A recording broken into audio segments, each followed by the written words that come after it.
सोचो, रात का वक्त है, रसिया बर्फ में डूबा हुआ है और एक गांव से एक आदमी उठता है जिसके बारे में लोग कहते हैं कि ये पानी पर चल सकता है, बीमारी ठीक कर सकता है और मौत को भी धोखा दे सकता है। और ये कोई कहानी नहीं, ये है ग्रिगोरी रस्पुतिन, रसिया का सबसे रहस्यमय और खतरनाक इंसान।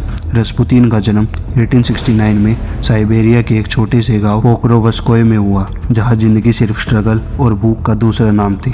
बचपन में रस्पुतिन बिल्कुल नॉर्मल नहीं था। लोग कहते थे कि उसकी आंखों में कुछ अजीब सा था, जैसे वो सामने वालों की रूह देख रहा हो। वो स्कूल में भी कभी टिक नहीं पाया, गांव के लोगों से लड़ता, चोरी करता और अजीब अजीब बातें करता था। पर एक दिन उसकी जिंदगी में ऐसा मोड़ आया जहाँ से सब कुछ बदलने लगा। रस्पुतिन एक गहरे रिलीजन फेज में चला गया। वो घर छोड़कर मोनेस्ट्रीज में घूमने लगा, खुद को होली मैन कहने लगा। पर सच ये था कि वो ना तो सेंट था और ना ही मूंग, बल्कि एक ऐसा आदमी था जो रिलीजन और डार्कनेस दोनों को यूज़ करना जानता था। लोग कहते हैं कि रस्पुतिन को विजन्स आते थे, वो फ्यूचर देख सकता था और जब वो किसी को घूरता था तो लोग अपने सीक्रेट्स बोल देते थे। धीरे धीरे उसकी रेपुटेशन एक हीलर और मिस्टिक की बन गई और यहीं से उसकी कहानी रसिया की रॉयल पैलेस तक पहुंची। रसिया की लास्ट टीसर निकोलस सेकंड का बेटा एलेक्सी एक डेडली डिजीज़ हेमोफीलिया से सफ़र कर रहा था, जिसमें छोटी सी चोट भी मौत बन सकती है। डॉक्टर्स फेल हो चुके थे, क्वीन अलेक्जेंड्रा पूरी तरह टूट चुकी थी। तब किसी ने रस्पुतिन का नाम लिया। जब रस्पुतिन पहली बार पैलेस आया, उसने एलेक्सी को देखा, आंखें बंद की, कुछ प्रेयर्स बोली और कहा लड़का बच जाएगा। और शॉकिंग बात यह थी, एलेक्सी का ब्लड रुक चुका था। डॉक्टर्स हैरान रह गए। क्वींस ने रस्पुतिन को भगवान कहा, मैसेंजर मान लिया और यहीं से रस्पुतिन पैलेस का सबसे पावरफुल आदमी बन गया।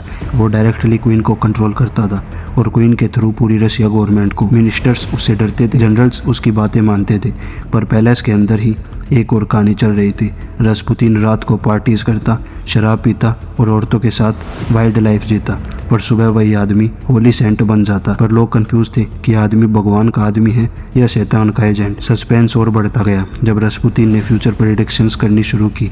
उसने कहा, अगर मुझे रॉयल फैमिली के किसी मेंबर ने मारा तो रसिया बर्बाद हो जाएगा और अगर कॉमन लोगों ने मारा तो रॉयल फैमिली बचेगी। ये बात रसिया के लाइट्स के दिमाग में पॉइजन बनकर बढ़ गई। वर्ल्ड वॉर के टाइम रस्पुतिन ने टीसर को वार्न किया कि अगर रसिया वॉर में गया तो एम्पायर गिर जाएगा, पर किसी ने नहीं सुना। रस्पुतिन के दुश्मन बढ़ते गए और आखिर 1916 में डिसाइड हुआ कि रस्पुतिन को मारना ही पड़ेगा। प्रिंस फेलिक्स यूसुफोन ने उसे डिनर के लिए बुलाया। रस्पुतिन को साइनाइड मिलाकर केक और वाइन पिलाई गई।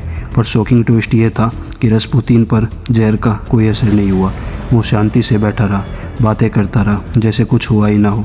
घबरा कर प्रिंस ने रस्पुतिन को गोली मार दी। रस्पुतिन गिरा। सबने सोचा गेम ओवर, पर कुछ देर बाद रस्पुतिन उठ खड़ा हुआ और भागने लगा जैसे मौत से भाग रहा हो। उस पर और गोलियां चलाई गई, फिर उसे बुरी तरह पीटा गया और आखिर में हाथ पैर बांधकर बर्फीली रिवर नेवा में फेंक दिया गया। जब उसकी लाश मिली तो पोस्टमार्टम रिपोर्ट ने दुनिया को हिला दिया। रिपोर्ट के हिसाब से रस्पुतिन की मौत गोली या जहर से नहीं बल्कि पानी में डूबने से हुई थी। मतलब जब उसे रिवर में फेंका गया वो जिंदा था। ये बात रस्पुतिन को ऑलमोस्ट इमॉर्टल बना देती है, जैसे मौत भी उसे तुरंत नहीं आई।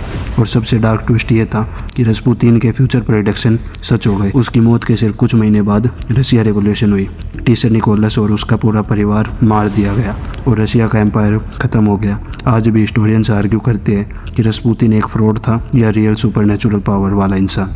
पर एक बात क्लियर है, एक गाँव के अनपढ़ आदमी पूरा रसिया एम्पायर के फेट को हिला सकता है, तो वो नॉर्मल इंसान नहीं हो सकता। रस्पुतिन सिर्फ एक आदमी नहीं था, वो एक वार्निंग था, एक डार्क सिंबल था जो दिखाता है कि जब पावर, फेथ और फियर मिल जाता है तो पूरी दुनिया का बैलेंस बिगाड़ सकता। अगर तुम्हें ऐसी रियल लाइफ डार्क थ्रिलर और फॉरबिडन हिस्ट्री पसंद है तो सब्सक्राइब जरूर करना, क्योंकि अगली कहानी शायद रस्पुतिन से भी ज़्यादा खतरनाक हो। मिलते हैं नेक्स्ट वीडियो में, बाय।